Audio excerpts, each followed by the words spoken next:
Notre pays, la RDC, est à son 4e cycle électoral depuis la promulgation de la Constitution du 18 février 2006. L'histoire renseigne que les 3 cycles électoraux passés n'ont pas produit des institutions et des animateurs légitimes à cause de la fraude électorale qui s'est enracinée comme mode d'accession au pouvoir. Et cette situation va de mal en pire. Ces mécanismes de fraude électorale a également engendré des dirigeants peu soucieux du devenir du pays et des générations futures. C'est ainsi que la mission de la Commission électorale nationale indépendante, CENI, a été dévoyée. Elle a été transformée en un levier d'opérationnalisation du vol de la souveraineté du peuple. Par exemple, l'article 47, alinéa 3 de la loi électorale initiée par la CENI répond à cette logique d'opérationnalisation de la fraude en ce qu'il dispose, je cite, le vote semi-électronique combine l'utilisation du bulletin papier sécurisé et le comptage manuel en même temps avec un dispositif électronique de prise en charge du processus de vote, d'agrégation et de transmission des résultats. Fin de citation. Au paragraphe 5 du même article, la CENI s'est donné d'autorité le droit de trancher en précisant, je cite, en cas de divergence des résultats issus du dépouillement manuel et ceux des dispositifs électroniques, la CENI procède aux investigations et à la correction de l'erreur au niveau du centre local de compilation des résultats. Un procès verbal est élaboré à cet effet et signé par le membre du centre local de compilation instruit par la CENI et les témoins des candidats présents. Fin de citation. Cette disposition ouvre clairement la voie à la CENI de recevoir électroniquement les voix issues des bureaux fictifs. C'est pourquoi, au point 5 de son communiqué,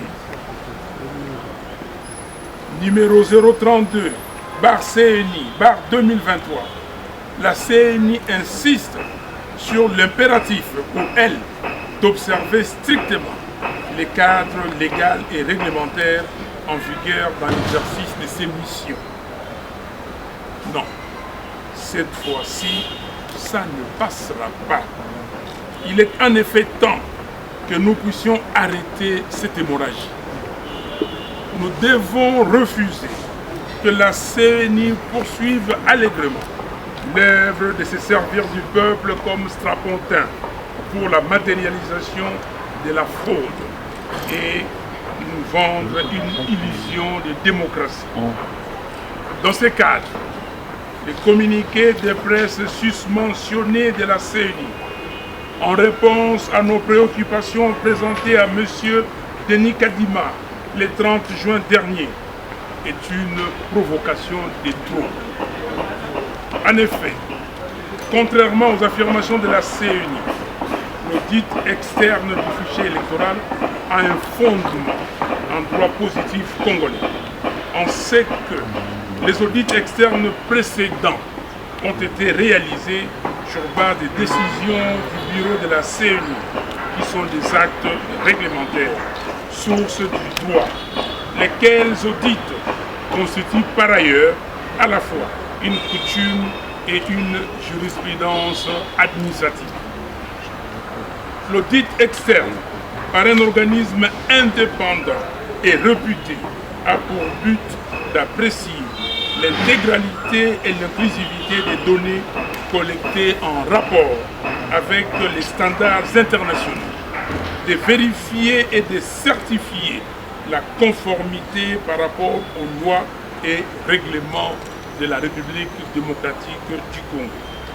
En d'autres termes, l'audit externe du fichier électoral est nécessaire pour s'assurer de l'authenticité des données envoyées au Centre national de traitement uniquement par les différents bureaux d'enrôlement cartographiés par la CENI et ainsi mettre en confiance toutes les parties prenantes. En effet, la confiance est le gage de la crédibilité des élections et de l'intégrité des résultats. Malheureusement, il est aujourd'hui clair que la CENI ne veut pas se soumettre à l'audit externe de son fichier parce qu'elle sait pertinemment bien qu'il contient des fictifs.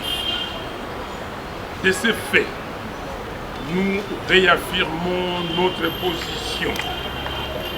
En l'absence d'un fichier fiable, audité par un organisme indépendant réputé, en présence de délégués des parties prenantes, nous ne déposerons pas nos dossiers de candidature.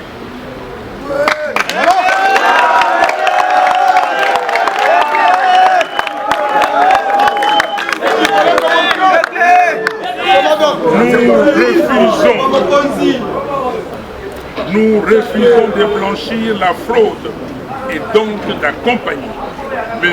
Félix Tshisekedi et son union sacrée dans une nouvelle forfaiture électorale.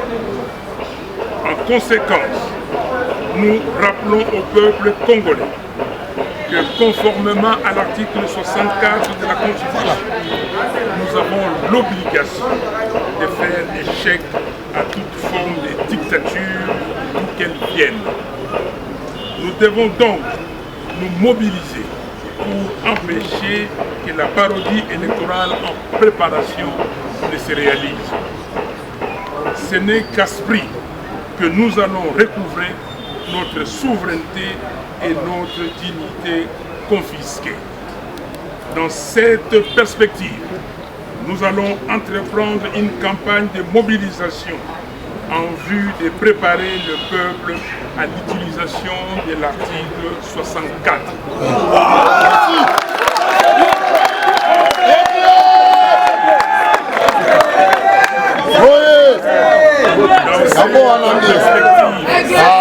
Nous allons entreprendre une campagne de mobilisation en vue de préparer le peuple à l'utilisation de l'article 64. La vérité des urnes commence par un fichier électoral fiable. Je vous remercie et que Dieu... Merci, Président. Merci.